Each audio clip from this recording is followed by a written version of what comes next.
My name is Olivia.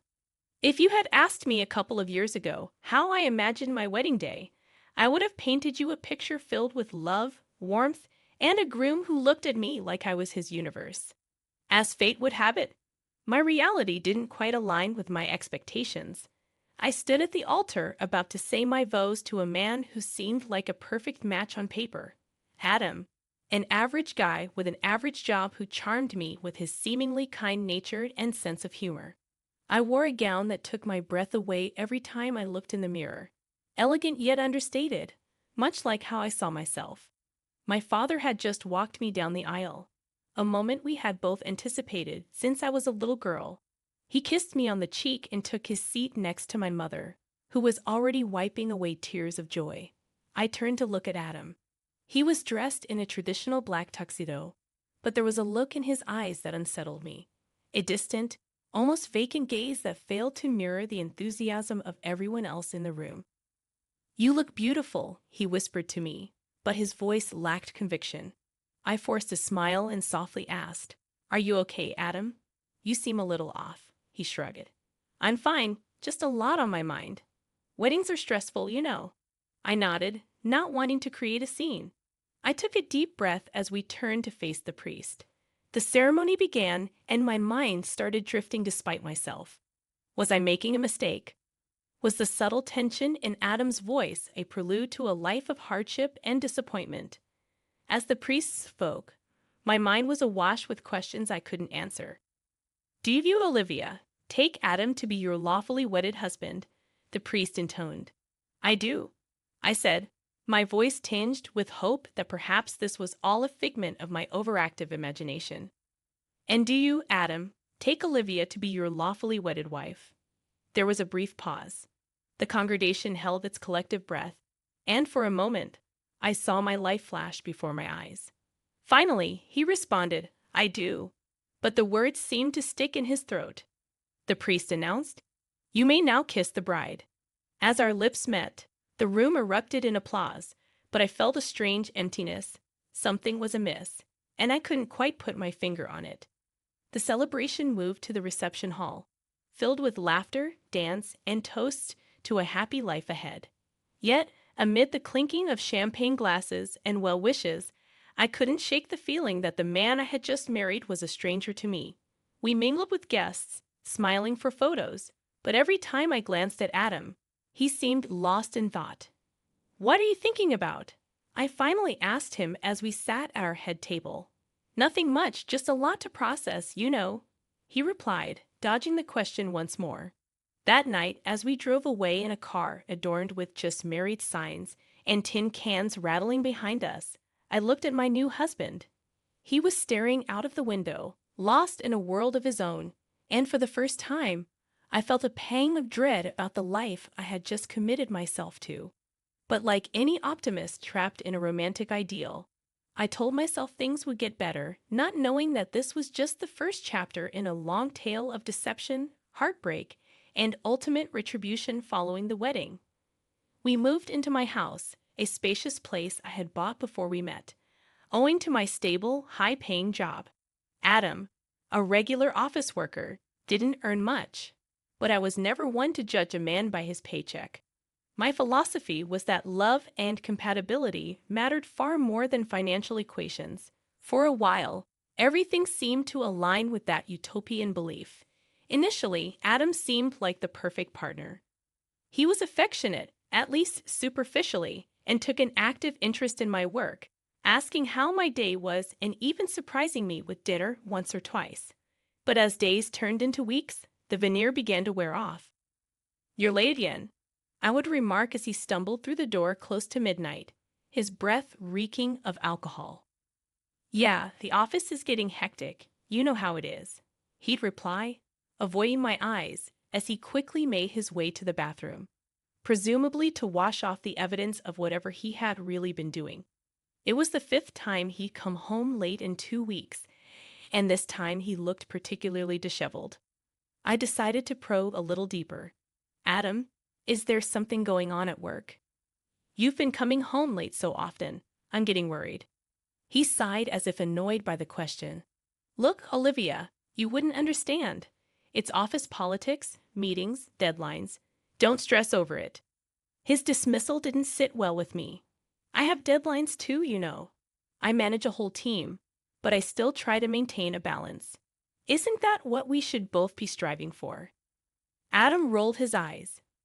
You're making a big deal out of nothing. Just let it go. The word nothing echoed in my head, amplifying my growing suspicions. I had always been perceptive, a quality that had gotten me far in my career. I could read people, get a sense of their motivations, their sincerity or lack thereof. That sense was tingling now more strongly than it had on our wedding day, but I chose to suppress it. Maybe it was pride or perhaps a simple, naive belief that love could overcome all obstacles. Whatever it was, it blinded me to the glaring red flags that were popping up around me. The man whom I had allowed to be my partner in sickness and in health was slowly becoming a stranger. His late nights at the office grew more frequent, and so did his irritability. The laughter and easy conversations that had once filled our home were gradually replaced by a tense silence. I found myself walking on eggshells, choosing my words carefully to avoid igniting another argument over the smallest of issues. Our physical intimacy dwindled too. Adam always had an excuse, whether it was stress from work or just plain exhaustion. But the worst part was the emotional disconnect. The man who had once talked about growing old with me seemed increasingly disinterested in even discussing how our day went. I didn't know then what was unraveling before me, but what was clear was that our honeymoon phase had unceremoniously ended, giving way to a harsh reality that I was yet to fully comprehend. When the 2 lines appeared on the pregnancy test, a surge of emotions overwhelmed me. I was excited, terrified, but most of all, hopeful. The idea of bringing new life into the world with Adam made my heart swell. I thought, maybe just maybe, this miracle would be the catalyst that reignited the love and affection that seemed to have dwindled between us. I waited for him to get home, rehearsing how I would break the news. I imagined his eyes lighting up, mirroring the joy I felt. I was so lost in these musings that I didn't hear him come in. When I finally realized he was there, sitting on the couch flipping through TV channels, I approached him with the pregnancy test hidden behind my back. Adam, can you turn off the TV for a second? I have something important to tell you, I said. He sighed and put the remote down. What is it now? With shaking hands, I revealed the pregnancy test. We're going to have a baby, Adam. Actually, babies. The doctor confirmed it's twins. The room fell silent. The expression on Adam's face was not what I had envisioned. Instead of joy or even a simple smile, what I saw was a strange mix of incredulity and, to my shock, annoyance. Twins? Are you sure? He finally said, breaking the silence that had thickened the air between us. Yes, the ultrasound confirmed it. Isn't it wonderful? I replied, my voice cracking as I sought to find some semblance of the happy reaction I had expected. His eyes narrowed as he spoke. Great, more mouths to feed. Those words landed like a punch in the gut. I stood there, staring at the man who was supposed to be my life partner, trying to understand how he could react so coldly to something so monumental. Adam, what's going on? This should be happy news for both of us. Why are you acting like it's the end of the world? I asked. Adam slumped back on the couch, running his fingers through his hair as if weighed down by some unbearable burden. Look, Olivia, this is a big deal. It's not just a happy new situation. It changes everything. I couldn't believe what I was hearing. Changes everything. You make it sound like our lives are ruined. These are our children, Adam, our family. He looked at me, his eyes void of the warmth and affection that had drawn me to him in the first place. I need time to process this, okay? I nodded, the lump in my throat making it hard to speak, as I walked away. I couldn't help but feel that the unwanted miracle of our unborn twins had just magnified the widening rift between us. For the first time, I began to truly worry about the kind of father Adam would be, the kind of family we would become. I went to bed that night, my mind swirling with a storm of uncertainties. The excitement I had initially felt was now tainted by Adam's unsettling reaction. I looked at my reflection in the bathroom mirror, my hand instinctively going to my still flat belly. Am I bringing my children into a broken home? I wondered. That night, I lay in bed, staring at the ceiling, Adam snoring softly beside me, emotionally distant as ever. The enormity of my situation settled over me like a dark cloud, and I found myself questioning not just my marriage, but the life that was growing inside me. It was the miracle I had always dreamed of, but one that had distressingly underscored the disquieting truth about the man lying next to me. The weeks following the revelation of my pregnancy were far from the blissful, love-filled days I had once fantasized about. As my belly grew, so did the chasm between Adam and me. The man who had promised to be my rock, my partner in this incredible journey, was nowhere to be found emotionally or sometimes even physically. As my pregnancy advanced, the housework began to pile up. Floors needed sweeping, dishes gathered in the sink, and laundry formed an untamed mountain. One day, after I'd spent an exhausting day at work, Adam strolled into the living room, kicked his shoes off, and plopped onto the couch. Adam, can you please at least put your shoes away? I asked, struggling to keep the fatigue out of my voice. He scoffed. You're home all day. Why can't you do it? I was at work, Adam, and I'm carrying twins. A little help wouldn't hurt, I pleaded. He looked at me as if scrutinizing my words and then let out an exasperated sigh. Olivia, I don't have time for this. I've got to leave for another business meeting. Another one? You've been away for the last 3 nights. When do you plan on helping around here? I questioned. When you stop complaining, he retorted, grabbing his coat and heading for the door. The days became a series of these confrontations, each one more bitter than the last. His late nights grew more frequent, and when he was home, he became increasingly irritable. Arguments erupted over the most trivial matters, and more than once, he seemed almost disdainful of my pregnancy, as if it was an inconvenience he hadn't signed up for. It all came to a head one chilly fall day when Adam declared that the garden needed cleaning, and it was my job to do it. Despite being visibly pregnant and the temperature dipping, he locked me outside to make sure the work got done. I can't believe you're doing this, Adam. It's freezing, and I'm pregnant, I protested. You'll manage.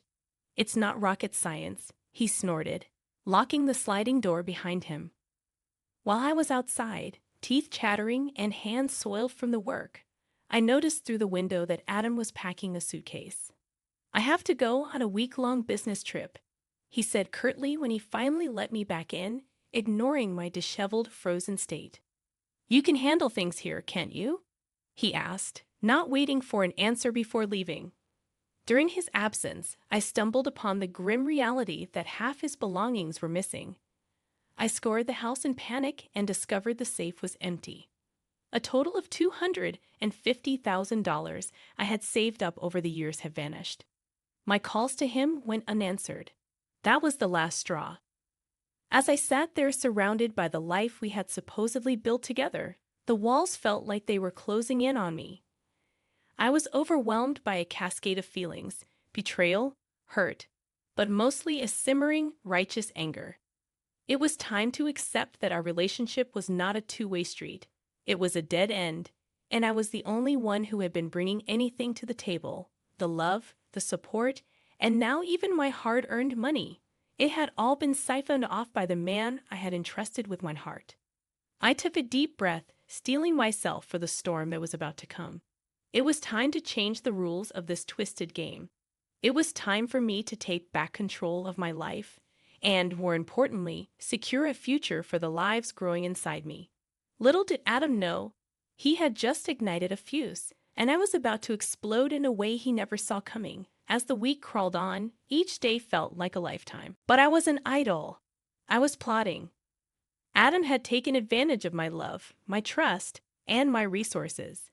He had turned his back on me at the most vulnerable point in my life. But he'd forgotten one critical thing. I was his boss's daughter, and he was still on the company payroll. I arranged a meeting with my father and walked into his office with a file of evidence I had collected. Late-night texts with unidentified numbers, receipts for luxury hotel stays when he was supposedly working late, and most importantly, bank statements that highlighted the missing $250,000. Dad, we need to talk about Adam, I said, my voice steady despite the turmoil within me. My father looked up, concern etching his features. What's going on, Olivia? I handed him the file. He's been cheating, lying, and he's stolen from our safe. He can't continue to work here. My father leafed through the papers, his eyes narrowing with each page. This is serious, Olivia. Are you sure about this? I've never been more sure about anything. He needs to go, Dad, not just from my life, but from this company. My father sighed, his hand rubbing the bridge of his nose. All right, I'll handle it from here. He won't set foot in this office again. Thank you, Dad, I said, feeling the first wave of relief wash over me. The next part of my plan was to secure my financial and legal standing. I contacted the police and formally reported the theft. I knew it would be a long process, but the wheels of justice were finally in motion. When Adam returned a week later, drunk and in the company of a strange woman, I was ready. The house was locked, and I had packed his remaining belongings in a box that sat outside the front door. What the hell is this, Olivia? He yelled, banging on the door, his words slurring. I'd opened the door a crack, not allowing him to enter.